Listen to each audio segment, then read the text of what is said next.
There's a tool called Blends that does something really cool that you could utilize in some of your graphics. So the tool is actually right here, so you can see where I'm kind of hovering, but the short key is W. So if I click on the key W, and if I'm just looking at, so you can see I just have sort of a rainbow of colors here, kind of the rainbow colors here. And if I just click on this first one here, like this, I gotta make sure that W is selected. I have to click on that like that, and nothing's happening because it won't happen until I hit the second one. And then you can see that it made a blend between that first red to the yellow. If I continue clicking like this, it will continue to blend between the different colors. And when you first look at it, you can see that it's kind of creating a gradient. And while it is kind of creating a gradient, it is also modifying or working with the shape as well. So um, the other thing that you can do with this that's a little different than just using a gradient is if I go to just my direct selection tool and I just click on one of these, so I have to click off of it, and I just click on one of these, I can actually move the individual points around. Okay, so this functions a little differently than if we were just doing a gradient. Okay, we'll do the same thing on here for these squares. So I'm just going to hit W to reactivate the blend tool. And then I'm going to click on this first shape and go to the second, third, fourth, and fifth here. And you can see, again, it's done the same thing. Let's just, for the sake of this, let's just go back. I'm going to actually do Command Z, and I'm just going to go back here so to get back to my original colors here. All right, so let's go to our shape tool. So we'll just grab a shape here, and let's go to the polygon shape tool. And I'm going to draw out just a shape like this, and with the arrows, I'm just going to click down until I get a triangle. I'm going to hold down the shift key until I get this triangle here. And I think what I'll do here is let's change out the shape here. So I'm going to, with this selected, if I use my eyedropper tool, which the eyedropper is this tool right here, and the short key command is the letter I, and if I hover over here, it's going to pick up the color that I have here. It doesn't just pick up the color, it will pick up any of the appearance. So if I have a stroke on it, etc. Okay, so I'm going to come back up here and let's just click off of this. I'm just going to move, oops, I need to zoom in a little bit. I'm going to move this out of the way and I'm going to bring this down like this. And I'm just going to make this a little smaller, something like that. All right, with that being the case, let's go ahead and reactivate the blend tool, which is the letter W. And now I'm going to click on this one, then this one. You can see it's done it again. And here, and here, and here. So you can see that it has made the blend here. I'm going to go ahead and just zoom in so you can see this a bit better. Because all the shapes were the same, there's a smooth blend, but you can see that I'm starting to see there's a difference between this square getting to this triangle here. So with this activated here, and make sure the blend is on, I'm just going to press return. And when I hit the return, you can see that I have these options. So right now I have just smooth color. And the smooth color here is our option here, but I can change it to specified steps. So right now there is 83. I can actually increase this. If I hold down the shift key, it will let me hit the arrow key and will increase the number of steps by units of 10. And you can see when I did that, that it's actually making the steps right here. It's very subtle. Probably should have zoomed in there, but you can see that it's making it smoother and smoother. So I can go in and put the individual steps here if I'd like. Let's go ahead and actually make this much smaller. Let's go ahead and just put 10. And instead of pressing OK, we're going to hit the Tab key, and the Tab key will allow it to apply without closing this dialog box. So now when we look at this, you can see that between the first color and the second color that we have steps in between here. So we'll go ahead and just click off of Well, let's just go ahead and press OK here so that we can go in and look at this. All right, so we have this one right here. So we have 1, 2, 3, 4, 5, 6, 7, 8, 9, 10. And you can see here's the new one. So you can see that I actually just have the 10 steps between one color and the next. So I'm going to just press return again here so I can get this menu to come back up. All right, and then the next one is could be specified distance. Now the specified distance, I have it on inches right here, but we can go ahead and change this to any amount. I can even change from inches to millimeters. For example, let me just put 10 and then I'm gonna press mm for millimeters if this is what I wanna do, and then press tab and you can see that it has moved it by 10 millimeters, which is actually, it does the math for us here. All right, you can also change the alignment to the path. So this you won't see very much here, but let's go ahead and I'm just going to press OK. It doesn't matter where it went back. And let's go to, I'm going to zoom out a little bit, and then I'm going to press the A. And when I have the A, remember I said before I can use, so this does create a path and you can see the individual steps. This also means that I can modify this. So if I wanted to do Shift C here, which takes me to the anchor point tool, I can then sort of change the path of any of these, okay? And then once I've done that, okay, so I'll have something like this. All right, now that I have that, I'm just going to press return and then hit the W key so I can reselect the blend tool. And now I'm just going to change this. So this one was aligned to the page. Now if this was aligned to the path, and you can see that it starts to rotate or adjust based on the path instead of rotating or adjusting to the page. Okay, so I'll just go ahead and press OK for that. All right, now we're still going to continue working in our blends here, but let's look at these stars that I have here. So I'll go ahead and do the same thing. I'm going to press the W to activate, and then I'm going to click the small one here, and I'm going to click the big one here. And you can see that it has made the blend, and this is a nice way to kind of see the blend where it kind of comes out this way. Again, I can press return here so I can come in and make some adjustments. Right now I just have it under smooth color. I can do steps if I want, so I can adjust this, say that I want 25, and I'm gonna press tab so I can see what that might look like. I can also make sure that I've selected this. What if I select this as 150 and see if that makes sort of any difference? I don't really see much of a difference, so let's just go back to a smooth color, and then I'll press OK.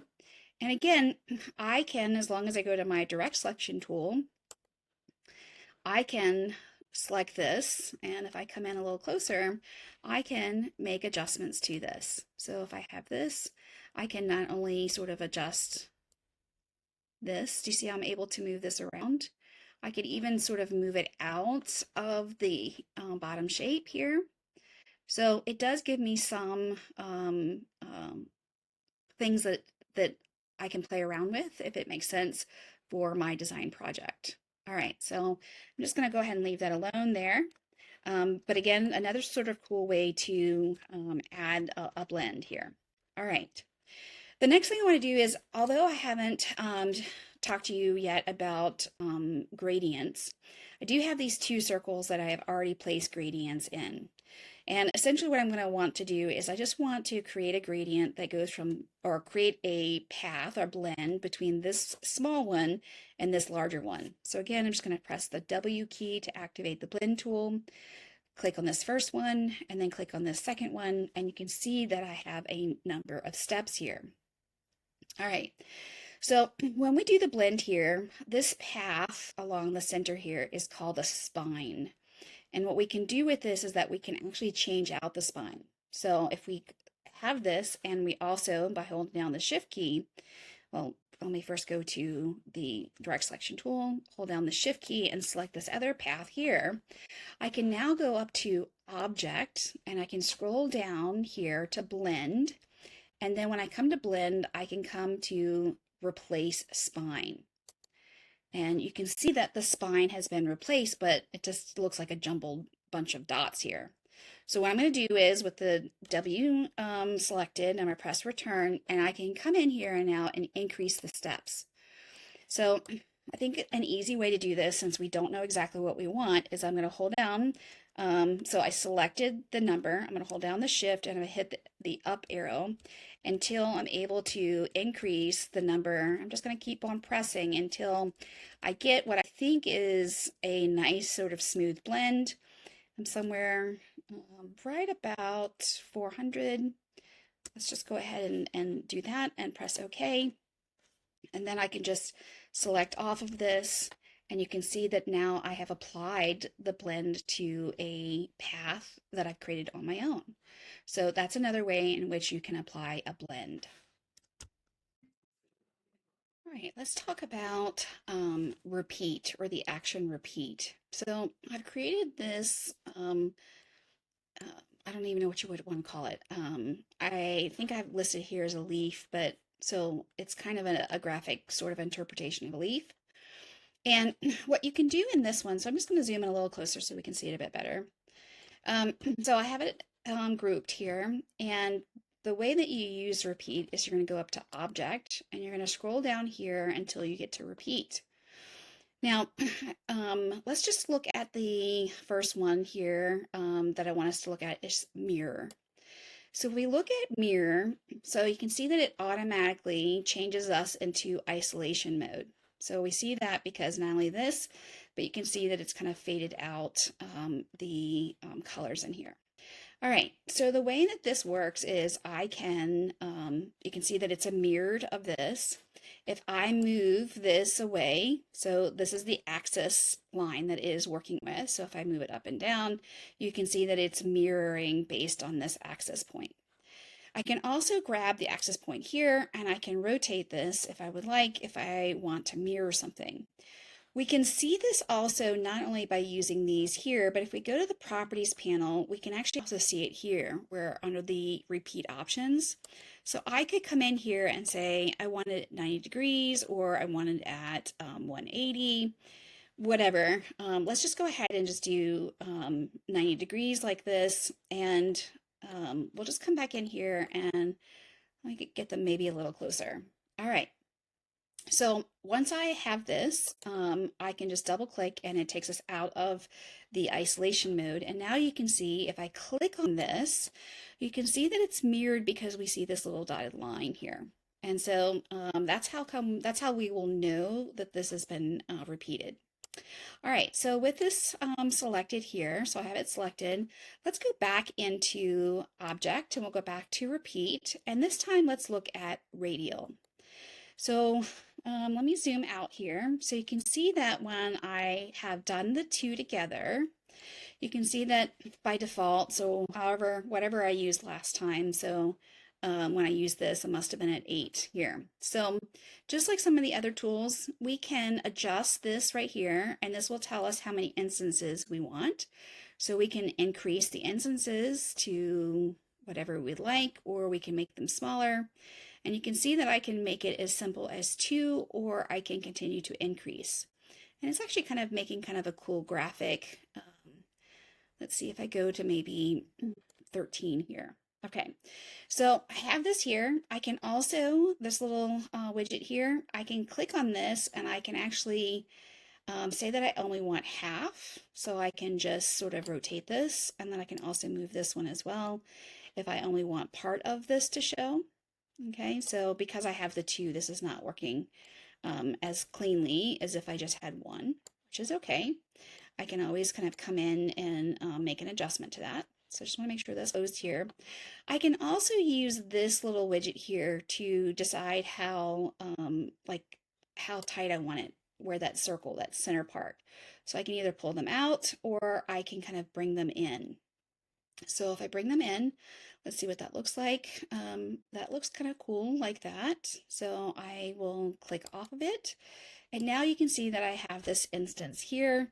I'll go ahead and just hold down the shift key and I'm going to make this smaller like this. Okay. Just because the next thing I want to do is with this selected here, I'm going to go back up to object and I'm going to go to repeat. And this time I'm going to go to grid. Okay. So when I go to grid here, you can see that it's starting to create a grid here. I can stretch this out like this. I can also use these, right? So I can kind of bring them down like this. And I can also, let's see, I can move these over so you can see that I can make them tighter like this, or I can give them more space in between. I can also do that the same here by opening these up. So say that I only want 3, or if I want more, I'm just going to go ahead and give it a little bit of space. And then, of course, I can continue to either open this up what I'd like. Now, I could also do some other things here. I can go obviously back to Object and then go to Repeat. And you can see that I have options here. So if I click on Options, this dialog box comes up, and this information here is also what is here. So we can use either or. And here what we can do is we can change some of this up a little bit. So for example, grid right here, we have it just as a normal grid. Here we can do it, it says brick by row, but generally in the design world, we call this offset here, or we can also change the offset vertically as well. Okay, so you get to sort of pick this. You can also, depending on what you're looking at, you can flip horizontally. So this would be like every other row, or I can flip it vertically, or I can do both.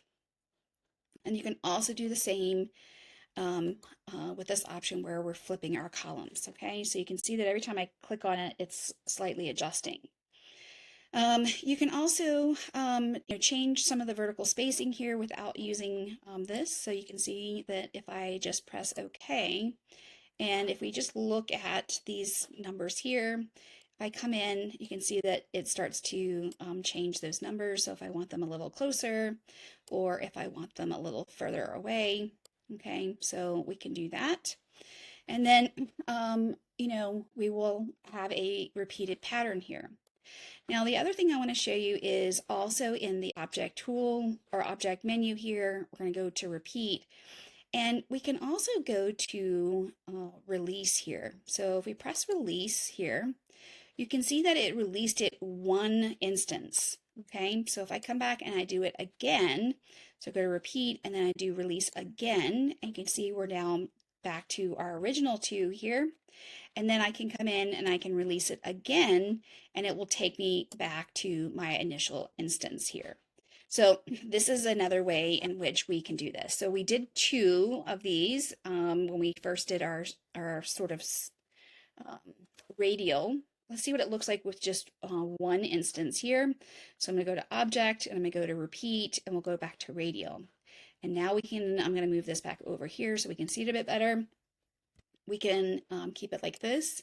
Let's kind of play with some options here. So we can make it maybe look like something along the lines of this. I always like to kind of just go to extremes in one end and then kind of the other extremes in another placement. So maybe something like that. Here's where I can, if I only want half a circle, for example, I can do that as well. You need to make sure that these are not cut out. And then I can also change how close in the circle. I can bring them out some like this if I want, like this. I think this might actually be interesting. I'm going to just go ahead and I'm going to do this one, and then I'm going to click on this, and I'm going to duplicate this one. So I'm going to hold down the Option key. I'm going to duplicate like this.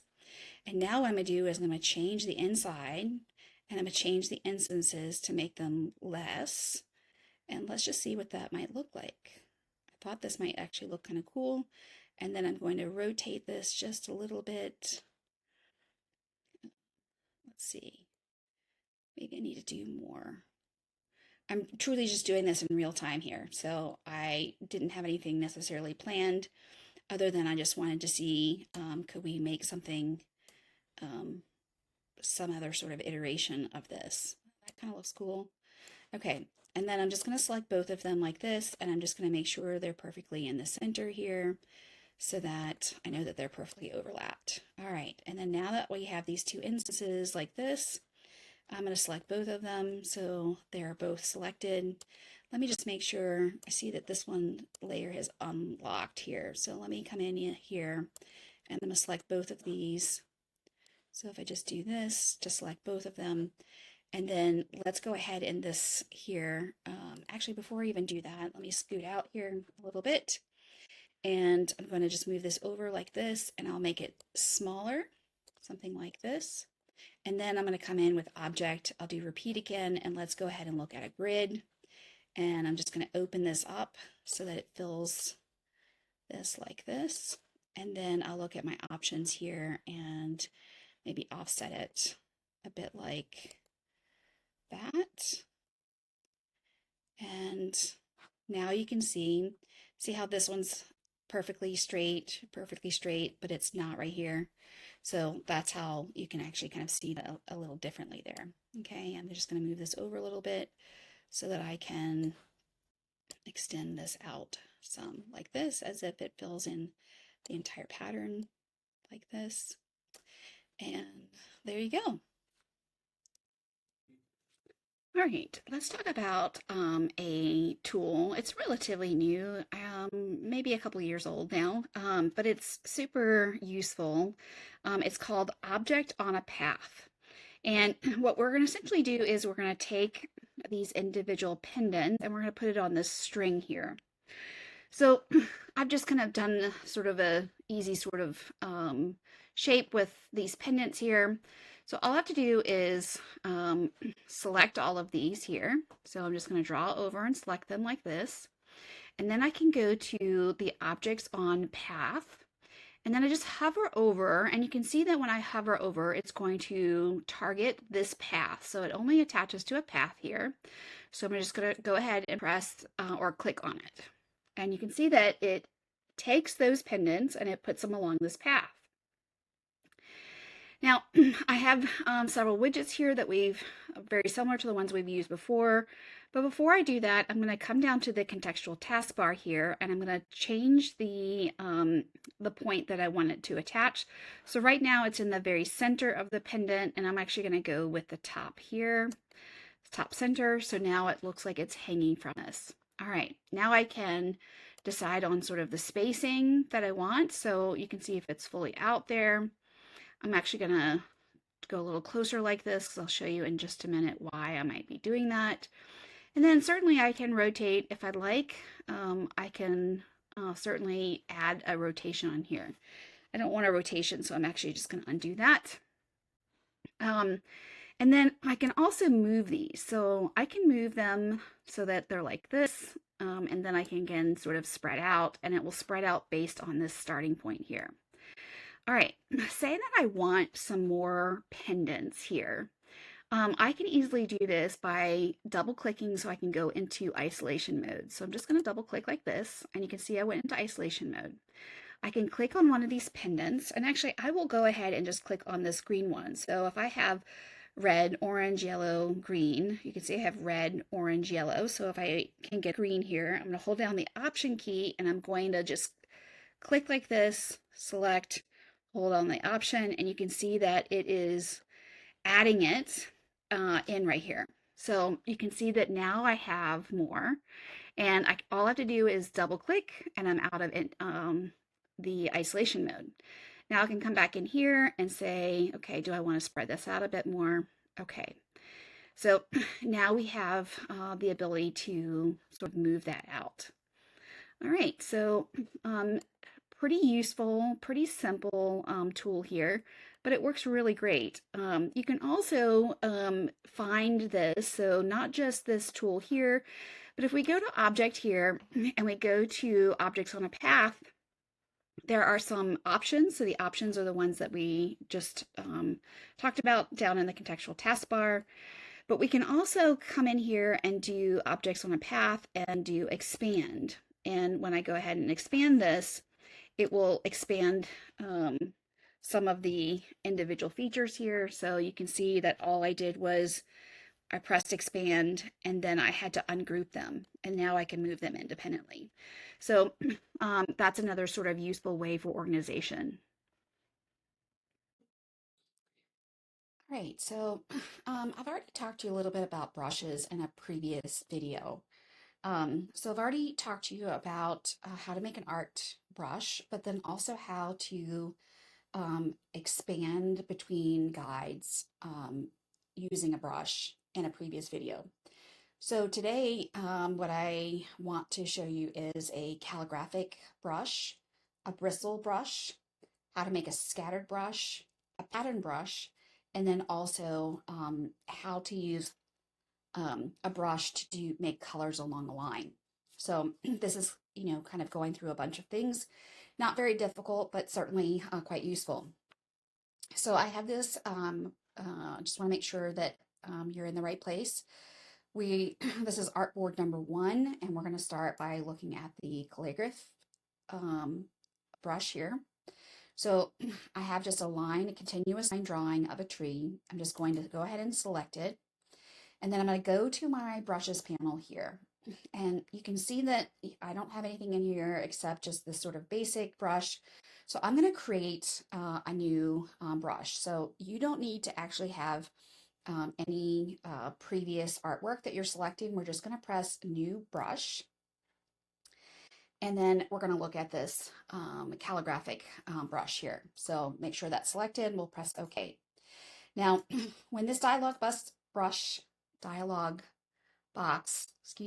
comes up, it will give me a diameter of a point, and this will be our brush. So if I'm moving my stroke from left to right, that's what this arrow looks like. And I can adjust this right here. So a calligraphic brush is like one that you would use for calligraphy. And generally that means that they have a very sort of narrow angle here. I can also sort of adjust it like this when I'm thinking about the angle. I can also click on, if I come into the size of it, I can adjust the size. So I'm going to just pull this up a little bit so you can see sort of the difference here. And this kind of shows sort of the stages of drawing. So I'm actually going to make sure that it is slightly at an angle, maybe about 30%. For right now, I'm just going to leave it as fixed. There can be some other modes here that you can select. Some of them are appropriate when you're using a graphics tablet. Some of them you can use as you're just kind of making you want some randomization in your marks, but for what we're doing, we're just going to leave it as fixed. I can also adjust the roundness. So this is where obviously you can use this here, but you can also use, and I think it's much more intuitive when you can just kind of use the widget here. So I'm just going to make that pretty small there. And then for our size, you can adjust this size like this, or you can also just kind of come in and type it in. I'm just going to go ahead and just make it 9 points here, and then I press OK. And now we can see that in this menu here is my new brush. So once I have this selected, I can select this new brush, and now we can actually see what this looks like. So we can look at that, and it looks kind of like a calligraphy brush. I can always just kind of click on that, and I can come back over to my brushes here. I can double click on this. If I'd like to make some adjustments to this, I can change the angle. I can make it maybe more aggressive here. Maybe we'll go 50% here. We'll make it even maybe a little flatter like this, and we'll just leave it at 9. And then we'll do this, and we'll apply to the strokes. And it didn't really make that much of a difference. So again, you can sort of play with this and see what it might look like. And if you have the preview, and you see how the preview is also kind of showing me what it would look like, so I can certainly do this to kind of see what this might look like. So I'll go ahead and just leave it like this and press OK. Apply a stroke like this, and then this is how we can do this. So this is a neat way to kind of get an interesting graphic, almost like you're using a calligraphy pen by creating a calligraphic brush. All right, let's move to artboard number 2. So I'm going to come down here and go to number 2. All right. You can see that I still have this continuous line tree. This time what I want to do is I want to actually make a bristled brush here. And a bristled brush does not require that you have any artwork either. So again, I'm going to come into my brushes panel here, and I'm going to press add here, and I'm going to come down to a bristled brush here, and I'm going to press OK. Now in this dialog box, you can see that the brush is determined by the shape here. So of course, there are some basic sort of shapes here, so I could certainly come in and select a different shape of a brush. So this is much more like painting brushes. So we can do something like this. I'm just going to leave it as the flat fan for now. Again, you can kind of adjust the scale and size. So obviously you could have it, really quite large or um, much smaller. I'm going to go with maybe something similar to this. You can also look at, so the bristle length is how long this is. So if I am increasing this, it will provide a longer drag on the surface and also hold more ink or paint, whatever sort of the material is. So if you have a shorter one, it's going to be less. You can also adjust the density. So if you want it a lot more soft and smooth, or looks more like scratchiness, you can certainly do that. Again, sort of play around with some of these adjustments here. We can also sort of adjust the translucency. So if you're making it, think of it kind of like a watercolor. If you've added more water to it, you would see less of the pigment. And then as you kind of make it darker here. You can also change the flexibility. So maybe the flexible brush stroke. So all of these adjustments here are much like you selecting a unique brush if you were working in a paint studio. Okay, so I'm going to go ahead and I'm just going to rename this to Bristle Fan Brush here. So I give it a unique name, and I'm going to press OK, and let's see what it looks like. All right, so I have this selected. Now let me go ahead and select it like this, and now we have a brush right here. So you can see you can do some cool mark making in Illustrator by using this. I'm going to double click on this so that I can kind of come back and maybe make an adjustment to this. So let's make it much more narrow like that, just so it kind of follows more along the lines. And I'm really doing this because of what we're going to move towards next. All right, I'm going to press OK. I'm going to apply here, and you can see that now it's made it a much thinner stroke. All right, so that is the Bristol brush right here. And then the next thing we're going to do is we're going to work with a scattered brush. So I have two pieces of artwork here. So I'm going to just kind of come in here and let's look at this more closely. And I can see that I have a few little pieces here that I did not get all of. So let me kind of just zoom in here, click off of. I want to make sure that I change this to the color right here so it's consistent like this. So as I was modifying the color from the leaf above, I did not catch everything. So let me go ahead and do that now. So I'm just taking the direct selection tool and using the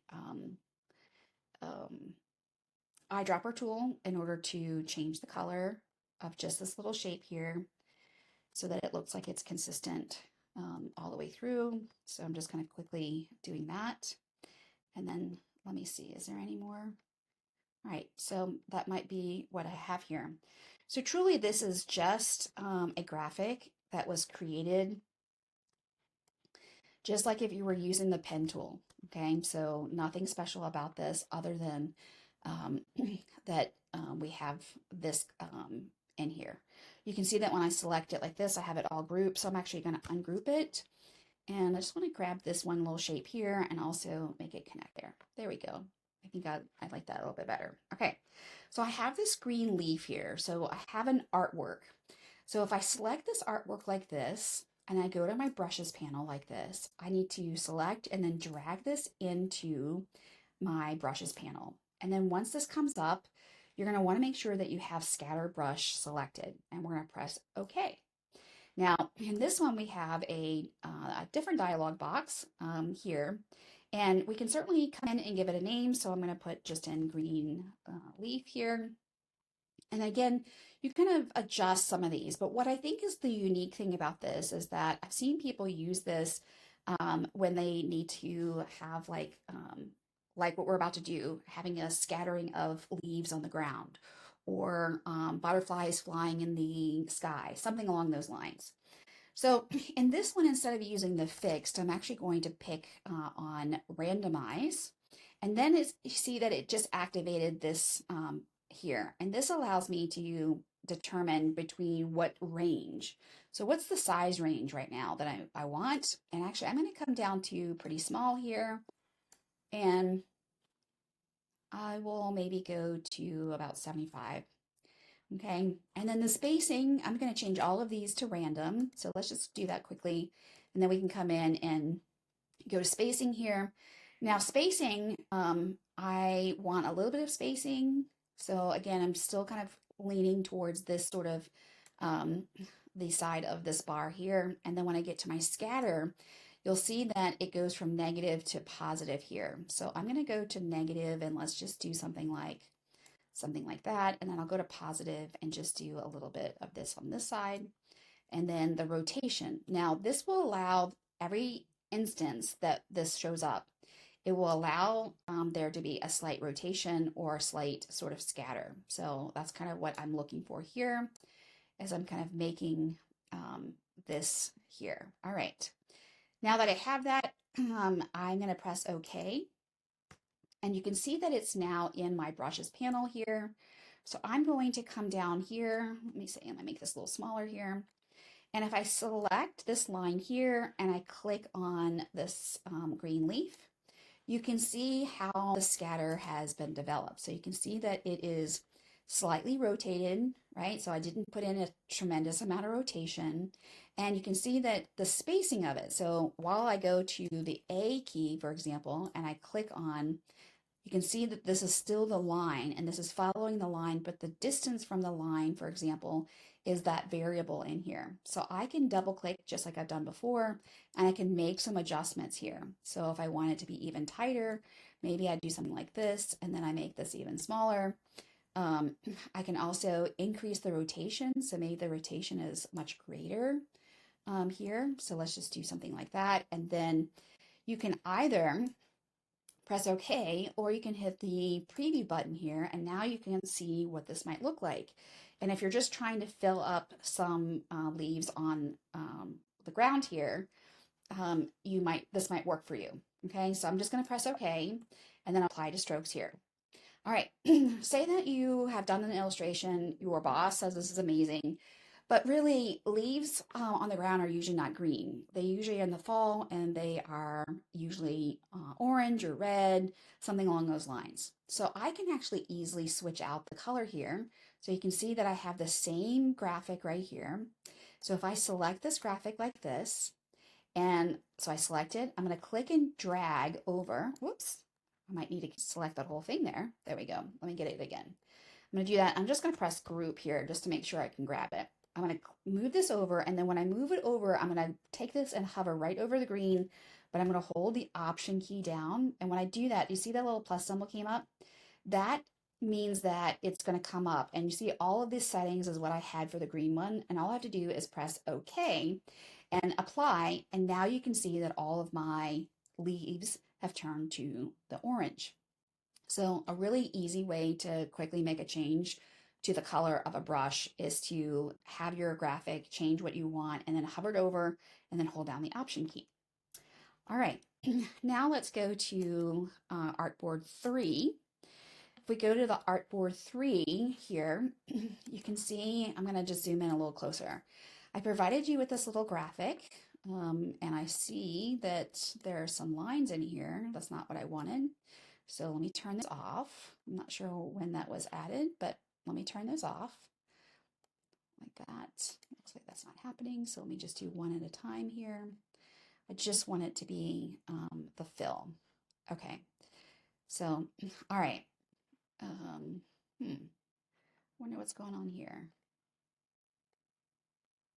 and group here. All right. I don't know what was going on. All right.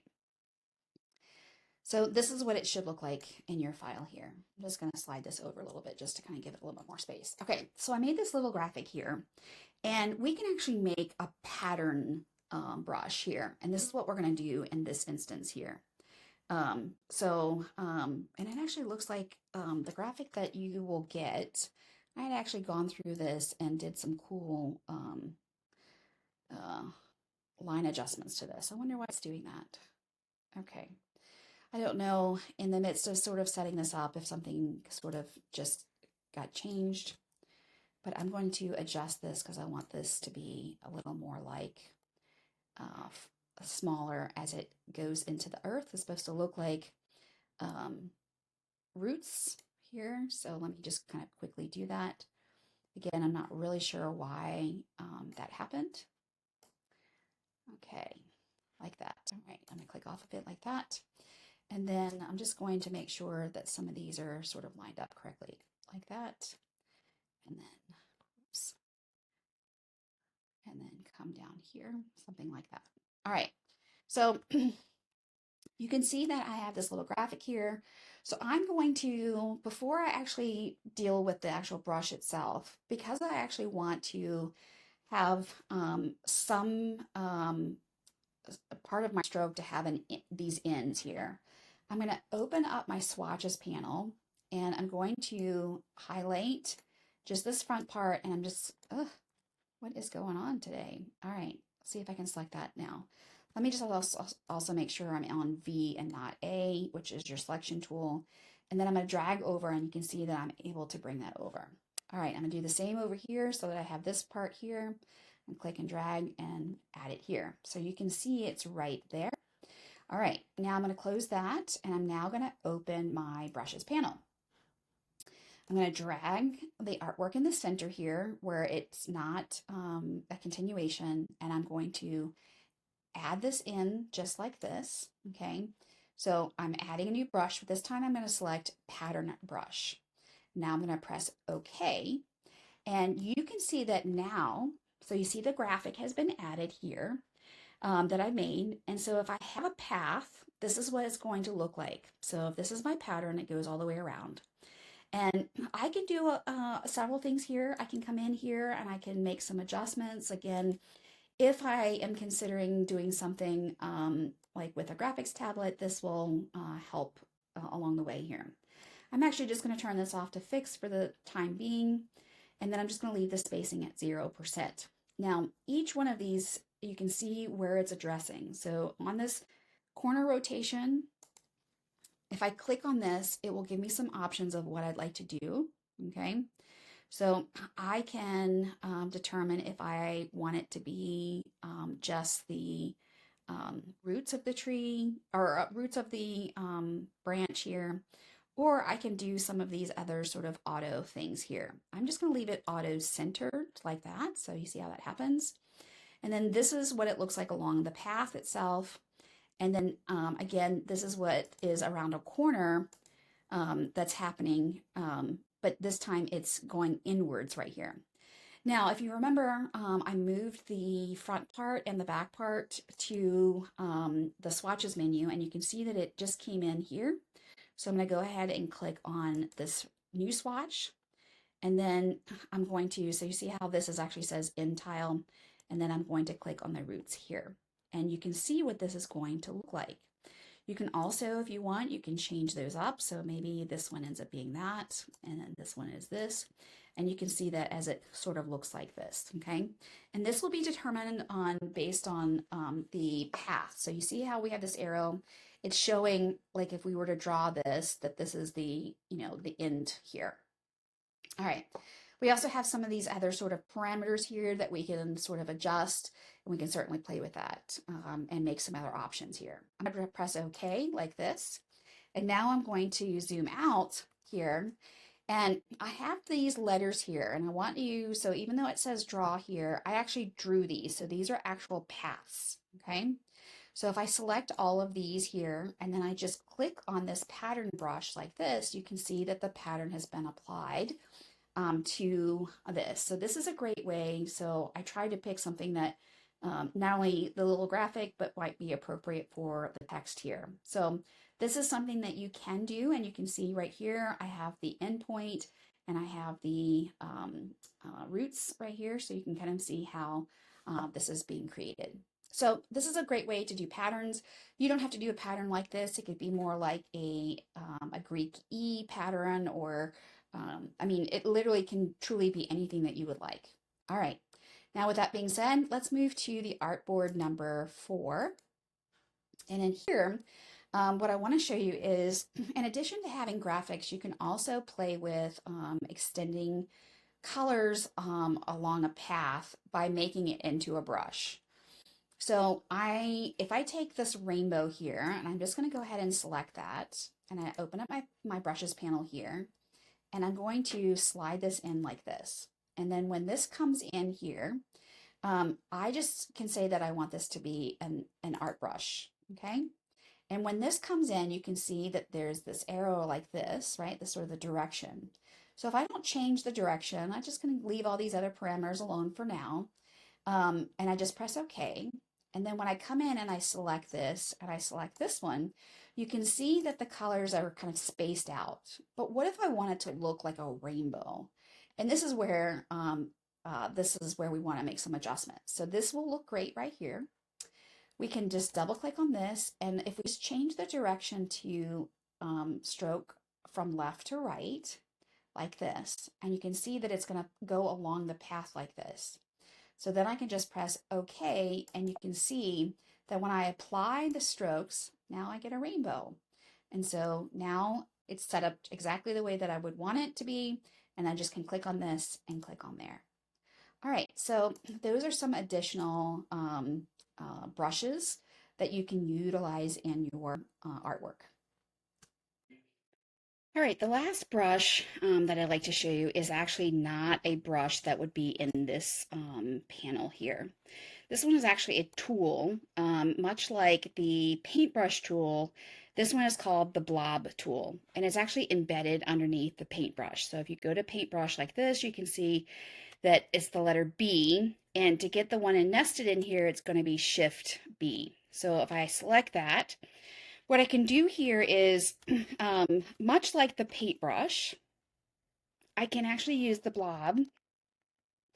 And when you first look at it, you're going to probably think to yourself, actually, let me just change the color. That's not a cool color there. So let's see about changing that color. So we'll go something like this. All right, so you might be saying to yourself, for example, is that this looks very much like the paintbrush. So how is the blob brush any different than the paintbrush? So I think that the easiest way to show that, so I'm just going to undo that for a moment, and let's just switch over to the paintbrush. And you can see that if I do a paintbrush like this, oops, I had that over here. Let's see if we can do that again. So I'm just going to go here like that, and then make sure that I have this here. So I'm just going to make this a bit smaller. And you can see if I were to make a mark like this, you can see that I have a paint stroke. And then if I go to the blob brush, I'm going to do the same thing, okay, something like that. And you can see that they look almost identical. And we can't actually see it in this instance. Why or how is it different? Let's go ahead and just change our mode, for example. That would be one way for us to see this. So I'm going to go to View, and I'm going to go to Outline. And when I go to outline, you can see that if I just press the A key, so the direct selection key, you can see that when I click on this, that it actually creates a path. So this was the paintbrush tool. If I'm using the blob brush, you can see that it actually kind of creates a shape, a closed path, because it's making a path along the outside edges of the stroke that we just made. So that is the first reason, the first thing that you should recognize as being the difference between the paintbrush and the blob brush. All right, so I'm going to turn that back to color again. So it's Command Y is the short key cut here. So I'm going to come up here, and I'm just going to go ahead and select that, and I'm going to delete it. And then I'm also going to delete this one as well. All right, so we will just look at this balloon here like this. And I'm going to try to go a little closer in. All right, so we're going to go to the blob brush here, and we're going to go ahead and paint. Before we do that, though, I also want to talk to you about different drawing modes. So one of the things that Illustrator has is by default, you're always in drawing normal. And we see the drawing modes right here. Okay, so the first one is drawing normal, and that's the default. And to get there, it is Shift D. Now, the next option is drawing behind. So if we click on that, and then the final one is drawing or draw inside. And you can see that when I look at this, only the two right now are options I can use. The last one is grayed out because I don't have something selected. So if we just go to draw behind, okay, so as I'm coming into this particular balloon, I might want to use drawing behind to draw something like this. So you can see that even if I go over it, when I release my mouse, you can see that this pops up right in front. So it's really just kind of changing the stacking order. I'm going to undo that, and I'm just going to go to the letter V to do selection tool, because honestly, I think that in this one, because of how big this one is, it's easier to just fill it. So I'm going to click on the fill, and I'm going to go back to my swatches, and I'm going to go ahead and just give it a fill. All right. Now, what I'm going to do is I'm going to come back to the blob, and I'm going to make sure that it's drawing behind. And if I deselect and I just kind of focus on this area here, I'm going to actually use the blob tool to fill in each of these shapes with a different color. And this is useful, especially when you don't necessarily have a closed path, which is one of the reasons why I'm showing this to you. So unlike using the fills, we have to turn the fill off. We have to go to the stroke, and now I'm going to go to my swatches, and I'm going to select a different color swatch. So I'm going to use my bracket keys to reduce down the size of this so I have a bit more control. And now all I'm going to do is I'm going to paint like this. And obviously this would work much easier and much better if you were using a drawing or graphics tablet like this, so that I can draw more crisply. And then I'm going to go, and so one of the things that I want you to see, so it looks like I have the whole thing filled in except the bottom corners up here and here. When I release, you'll see that it will kind of snap, and it's doing that because I have fidelity on. Remember, we looked at the drawing fidelity. So if I just double click on this, you can see that I have this dialog box that comes up, and I have it all the way on smooth. So if I just if I just remove this, actually, before I even do that, let's just undo it. So we're going to do Command Z. I'm going to double click on this here, and then let's just change to accurate. I'll do the same thing again so you can see that how this, like, why it's looking like that, okay? So I'm going to do this first like this, and then I'm going to release it. And although it's over top of this, so if I were to come up here like this and go to my selection tool here, so I select this, I'm going to select this shape here. So you see how this shape is a shape, then this is just a line, and just a line like this. So if I click on this, okay, so you see how it's all the way at the bottom, and it didn't really change its shape at all. If I wanted it to make it much smoother, I'm obviously going to change the fidelity of that. So I'm going to change that to super smooth like this. And then if I keep this selected, so I'm going to say keep selected and merge only with selection. So what this means is that I can continue painting like this, and it will continue to continue this shape. So for example, if I do this and just move it over, do you see how it just continued that? So if I wanted to paint something like this, and then to see how it kind of made these individual shapes, if I double click on this again, and I can play around and kind of see what these things do. So if I have keep selected and I don't change anything else, let's do that, and then we'll deselect.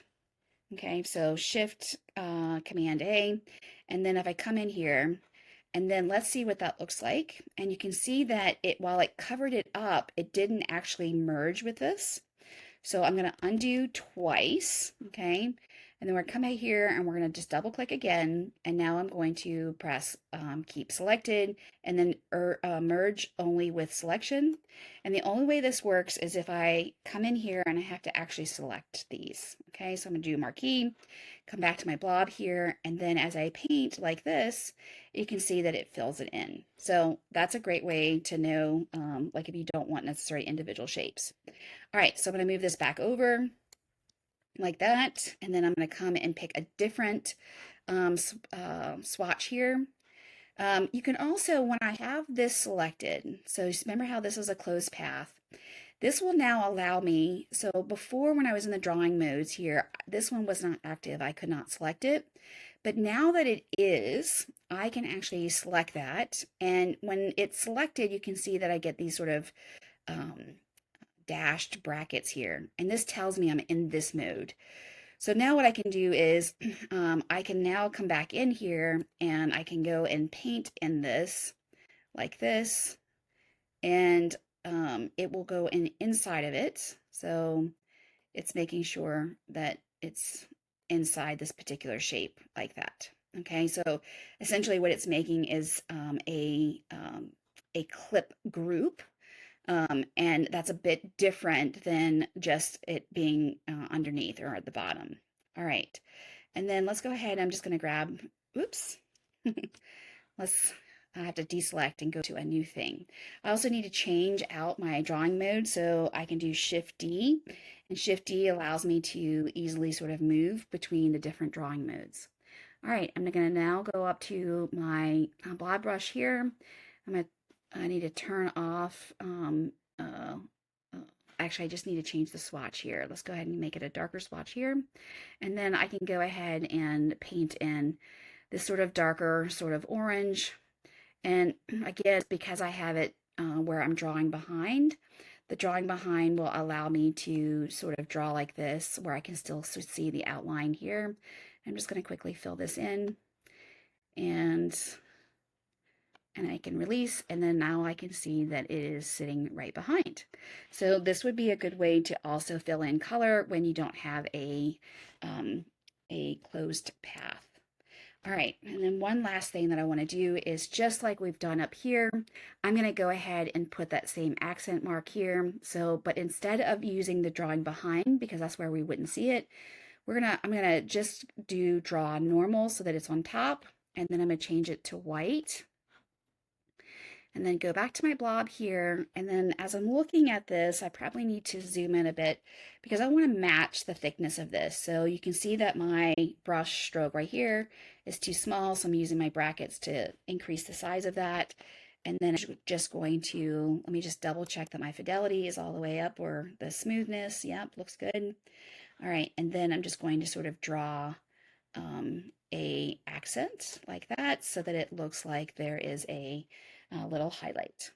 All right, so that is the last brush in Illustrator that you can use in order to paint in some of the colors or play around with some different options, in addition to using some of the drawing modes.